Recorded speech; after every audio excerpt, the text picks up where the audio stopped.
My parents in the 1960s were both in the entertainment industry. My mother was a model and my father was a well-known actor. They were two of what you could call the beautiful people. But behind that beautiful exterior was a rather shoddy backstory that involved a lot of alcohol and a lot of drugs. Now, as a little girl of 5, I remember praying every night. In fact, my mum said to me just a few days ago, I was speaking with the family and we were wondering why you're such an extremist now. I said, oh, that's nice. What was the conclusion? Well, I brought it back to you always being a strange little girl who used to pray. She's partly right. I'm not an extremist, inshallah, but I did used to pray. And I remember being 5 years old and my grandmother taught me the Lord's Prayer. Now, the Lord's Prayer is a Christian prayer. It's actually made by Isa alayhi salam, as he submitted to the will of Allah before his disciples. So I used to make that prayer and then follow it with an appeal to the one God who ruled over everything. Because in a child's mind, faith is very simple.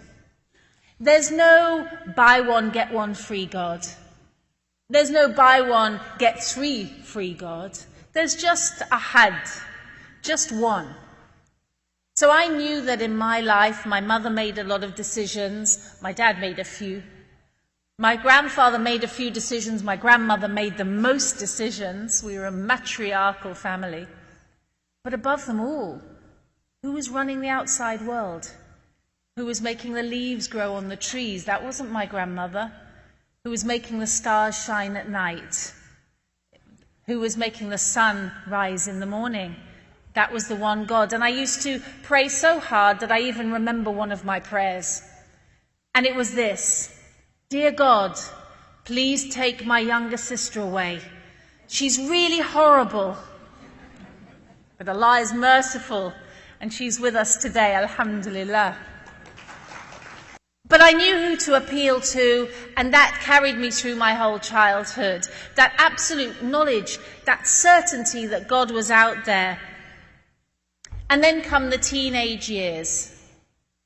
And they are a danger zone in every community, in every time. So my teenage years came, and with it, 2 things happened. First, the ego comes in. You become one of those youngsters who knows everything about everything. Who's got teenage children here? Right. Have you ever heard this phrase, what do you know about anything? My grandfather fought in the Second World War, in five of the invasions of the Second World War. And I used to stand toe-to-toe to him when I was 15 going, what do you know about life? I think he knew quite a bit in hindsight. So the nafs come in, the ego comes in, and with that comes another catastrophe. Potentially the hormones come in. What a mess we get ourselves into. But if you add into my teenage years the fact that my friend's mum was giving us drugs, got kind of a toxic mix. I tried to hold on to my prayer, I did. But one night a friend from school, she came over to stay at my house, and as we were going to sleep, I put my hands together and started to pray. Dear God, please bless Mummy and Daddy, dear God. My friend started to snigger. That sound that only teenage girls make. What are you doing? She said. I said, I'm praying. She said, who are you praying to? The big man on the cloud with a beard? Santa Claus? Children are very practical.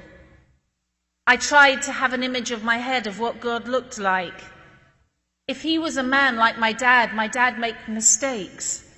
Did that mean God, the Father, could make mistakes? And actually, if God was on a cloud, why couldn't I see him on a rainy day? My faith began to melt away. How hard it is to hold on to that rope of Iman, the rope that Allah subhanahu wa ta'ala tells us ties us, that belief ties us to Him and to safety. My hands started to slide off.